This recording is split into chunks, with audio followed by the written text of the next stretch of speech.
छत्रपती संभाजी महाराज त्यावेळी पन्हाळगडावरती आले होते। हा तोच पन्हाळा ज्याच्याशी राजांच्या खूप आठवणी जमल्या होत्या। इथेच आबासाहेबांची म्हणजेच छत्रपती शिवाजी महाराज आणि संभाजी महाराजांची शेवटची भेट झाली होती। कोल्हापुरात असलेल्या मुकरबखानाच्या याच तळावरती शंभूराजांना कैद करण्याची गुप्त योजना आखली जात होती, पण याची क्षणभर पण कल्पना शंभूराजांना नव्हती। सायंकाळ होत आली होती। पन्हाळगडाचे सर्व दरवाजे बंद होत होते।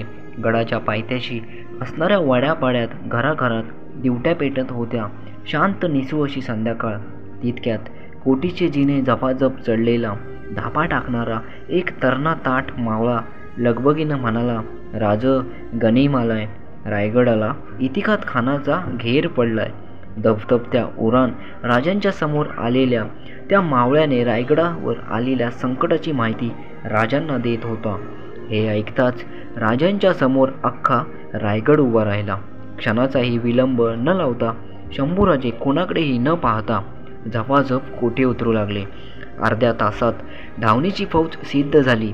तिला रायगडाच्या दिशेने जायला सांगून काही निवडक मावळे सोबत घेऊन शंभूराजे रायगडाच्या दिशेने जायला निघाले। पन्हाळ्यापासून वाई महाड मार्गावर औरंगजेबाच्या फौजा आधीच तैनात होत्या।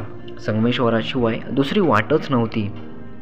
शंभूराजांनी कवी कलश आणि काही निवडक मावळ्यांसोबत संगमेश्वराच्या दिशेने जायला निघाले। धावत्या घोड्यावर राजांच्या मनात विचारांचे घोळ होत होते।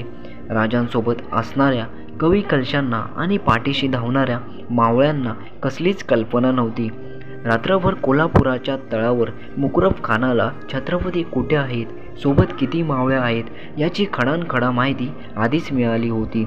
निवडक मावळ्यांसह शंभूराजे संगमेश्वरात येऊन पोचले।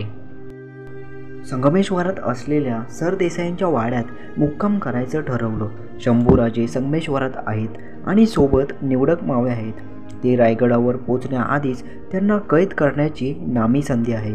ही माहिती मिळालेल्या कोल्हापुरातल्या मुकरबखानानं लागोलाग 5000 कडव्या अश्म्यांची फौज घेऊन संगमेश्वराच्या दिशेने निघाला। तोपर्यंत पन्हाळगडावरती मालोजी बाबा घोरपडे यांच्या कानावर बातमी पडली। 5000 अश्मांची फौज घेऊन मुकरबखान आणि त्याचा मुलगा इखलास खान शंभूराजांना कैद करण्यासाठी संगमेश्वराच्या दिशेने जात आहेत। ती वार्ता ऐकताच मालोजी बाबांच्या पायाखालची जमीन सरकली। काळजात वेदनेची लकीर उमटली। काहीही करून शंभूराजांना वाचवायला हवं म्हणून मालोजी बाबा आणि आपला मुलगा संताजी आणि बहिर्जी घोरपडे यांना सोबत घेऊन शक्य तेवढ्या मावळ्यांना गोळा करून संगमेश्वराच्या दिशेने आडवाटेने जायला निघाले। शंभूराजांना वाचवण्यासाठी मुकरबखानाची फौज संगमेश्वरात पोहोचण्याआधीच मालोजी बाबा घोरपडे संगमेश्वरात दाखल झाले होते। बेवान बेलक दौडत्या अश्मांची फौज घेऊन मुकरब आणि त्यांचा मुलगा इखलास धुरळ्याचे लोट उडवत संगमेश्वराच्या वेशीत घुसले होते। राजांच्या जीवाला धोका आहे ही वार्ता घेऊन मालोजी बाबा थेट राजांच्या दालनाजवळ आले। राजांच्या समोर येऊन उभे राहिले। क्षणभर थांबू नका राजे, इथं घात झालाय, हत्यार घ्या आणि बाहेर पडा। 5000 मुघलांची फौज आता संगमेश्वरात घुसली होती। मावळ्यांनी छत्रपती संभाजी महाराजांना वाचवण्यासाठी मुघली फौजेवर तुटून पडत अक्षरशः तलवारींचा खणखणाट केला। मालोजी बाबा घोरपडे वय वर्ष 60 शंभूराजांना वाचवण्यासाठी, मराठी दौलत वाचवण्यासाठी, स्वराज्य वाचवण्यासाठी मुकरबखानाच्या फौजेसोबत वाऱ्याच्या वेगाने तलवार चालवत होते। शंभूराजांना मुघलांच्या फौजेपासून वाचवण्यासाठी जीवाची पर्वा न करत मालोजी बाबांनी शंभूराजांना नावडी नदीच्या दिशेने जायला सांगून स्वतः मुघलांच्या सैन्याचा निकराने सामना करायचं ठरवलं। पण दुर्दैवानं मालोजी बाबा घोरपडे मुघलांशी लढता लढता छातीवर झालेल्या असंख्य वारांनी मातीत कोसळले। शंभूराजांना वाचवण्यासाठी पहिल्यांदा मालोजी बाबा घोरपडे यांनी बलिदान दिलं। जागोजागी मावळे आणि मुघलांची जंगी लढाई जमली होती। तलवारींचा खणखणाट, एरोळ्या आणि वार बसताच उठणाऱ्या घोड्यांच्या किंकाळ्या यांचा नुसता गोंधळ माचला होता। अंगभर सरसरून पेटलेले शंभूराजे गोफण फिरवावी तसे हातातली तलवार वाऱ्यासारखी सपासप फिरवत होते. आता संभाजी महाराज आणि कवी कलश नावडी नदीच्या जवळ आले होते. पाठोमाग हाशमांची फौज दौडत होती. पहाट सर्दी असूनही लढणाऱ्या मावळ्यांच्या आणि गनिमांच्या अंगातून घामाच्या अक्षरशः धारा वाहत होत्या. आतापर्यंत नावडीजवळ आलेल्या शंभूराजेंच्या कानावर खबर पडली. मालोजी बाबा नाही राहिले. ती खबर ऐकताच सुन्न झालेल्या शंभूराजेंच्या हातातून तलवार खाली पडते. तोच मोका साधून पाठीमागून आलेल्या हाशमातून एक वार चुकवताना राजांच्या डोईवरचा टोप जमिनीवर कोसळला आणि राजांचा घोडा नदीपात्राच्या दिशेला बेभान उधळला. पण नदीमध्ये उतरणार त्याआधीच नदीपात्र हाशमांनी केव्हाच घेरून टाकला होता. घोडा फिरवलेल्या छत्रपतींना संताजी आणि बहिर्जी घोरपडे सावलीसारखे पाठीमागून येताना दिसले. त्यांना बघताच महाराज ओरडले, थांबू नका इथं, रायगड गाठा. मिळेल त्या मावळ्याला गोळा करून रायगड वाचवा, निघा. जागोजागी नावडीच्या माळावर लढत असणाऱ्या मावळ्यांचे आणि हाशमांचे देह पडले होते. संगमेश्वराबाहेर निसटण्याचे सगळे मार्ग आता बंद झाले होते.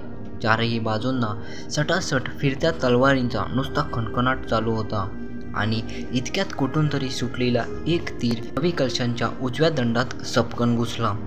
डाव्या हाताला उजवा हात घट्ट पकडून धरताना कवी कलश घोड्यावरून खाली कोसळले. कोसळताना ओरडले, राजन, मैं गिर गया. हे ऐकून अंगावर पडते वार चुकवत शंभूराजे त्यांच्या जवळ आले. पाते लपवायच्या आत भुईवर झेप टाकून त्यांना काखेत हात घालून वर उचलताना राजे म्हणाले, उठा छंडोगामाद्य, धीर धरा, लढता लढता मरू, पुरे करू जिंदगीचे काव्य. कवी कलशांनी तीर केव्हाच काढून फेकला होता. उजवा हात रक्तचिंब झाला होता, तरीही मुठीतले हत्यार नव्हते सोडले. शंभूराजांच्या आजूबाजूला मुघलांची एवढी दाटी झाली की त्यातल्या अनेकांना हत्यार फिरवणं पण अशक्य झालं होतं. राजांच्या आजूबाजूला मुघलांच्या सैन्याची अक्षरशः वेळखा पडला होता. त्यांच्या जखमी अंगाभोवती कित्येक भाल्यांची टोकं आणि तलवारींच्या पाती भिडल्या.